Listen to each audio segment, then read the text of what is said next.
Santo Yohanes Maria Vianney lahir pada tanggal 8 Mei tahun 1786 di desa Darly, Lyon, Prancis. Ia berasal dari keluarga yang miskin tetapi sangat saleh, sehingga masyarakat setempat kagum dan suka pada mereka karena cara hidup mereka yang benar-benar mencerminkan kebiasaan hidup Kristiani. Kecil, Yohanes sudah terbiasa dengan kerja keras dan doa yang tekun berkat teladan orang tuanya. Membandingkan dengan kelima saudaranya, ia memang terampil dan rajin bekerja, namun lamban dan bodoh. Bahkan ia baru bisa membaca pada usia 18 tahun. Meskipun begitu, ia bercita-cita menjadi imam. Pada usia 20 tahun, ia masuk ke seminari menengah di desa tetangga Esuli. Saat ia studi di seminari menengah, ia mengalami kesulitan besar. Bahkan hampir semua mata pelajaran, terutama bahasa Latin, sangat sulit dipahaminya. Namun ia tidak putus asa. Ia rajin berziarah ke Loseper untuk berdoa dengan perantaraan Santo Franciscus Regis agar bisa membantu dalam mempelajari semua bidang studi. Kedua-duanya ia berangsur-angsur mengalami kemajuan hingga ia bisa menamatkan pendidikan seminari menengah dan masuk seminari tinggi. Di jenjang seminari tinggi, ia terus berjuang lebih keras agar lolos dari kegagalan. Meskipun begitu, ia terus-menerus harus mengulangi setiap ujian.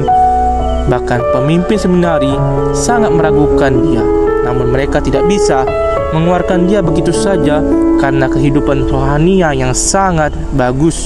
Pun ditabiskan menjadi imam pada tahun 1815.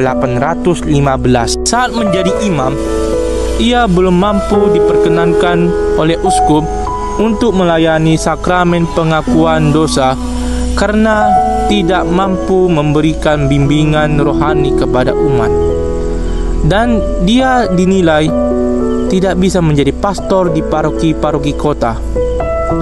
Ars adalah sebuah desa terpencil dan terbelakang di Prancis. Paroki ini dianggap cocok bagi dia karena tingkat pendidikan umatnya tidak seberapa. Pada 8 Februari tahun 1818, Yohanes memulai karyanya di paroki Ars.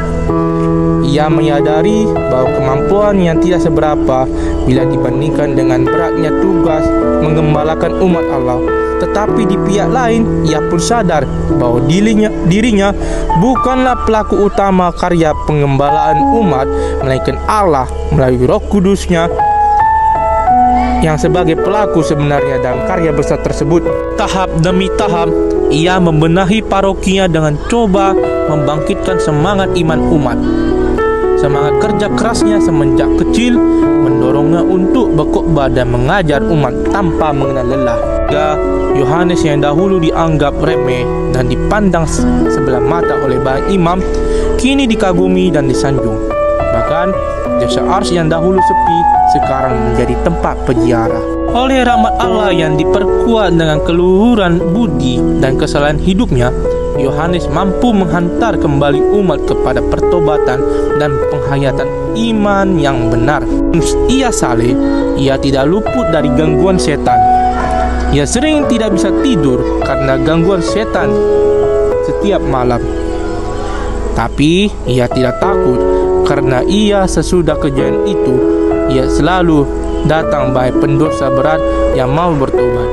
Di samping itu, penyembuhan luka-luka batin umatnya, banyak pula penyembuhan jasmani yang secara ajaib melalui perantaraannya. Tugas hariannya yang berat itu sangat menguras tenaga. Berapa kali ia meninggalkan Ars untuk beristirahat di sebuah biara, tetapi ia selalu diseret kembali oleh umat di dusun Ars karena umat yang sungguh-sungguh mencintainya dan dia tidak rela kalau pastornya meninggalkan mereka.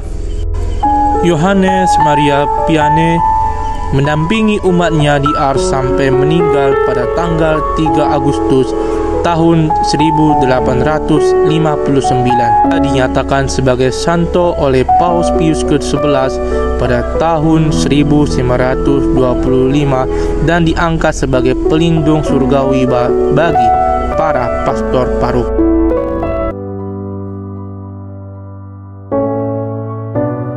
Teladan hidup dari para kudus. Tetaplah setia dalam iman sampai akhir, dan Tuhan akan memberimu mahkota kehidupan.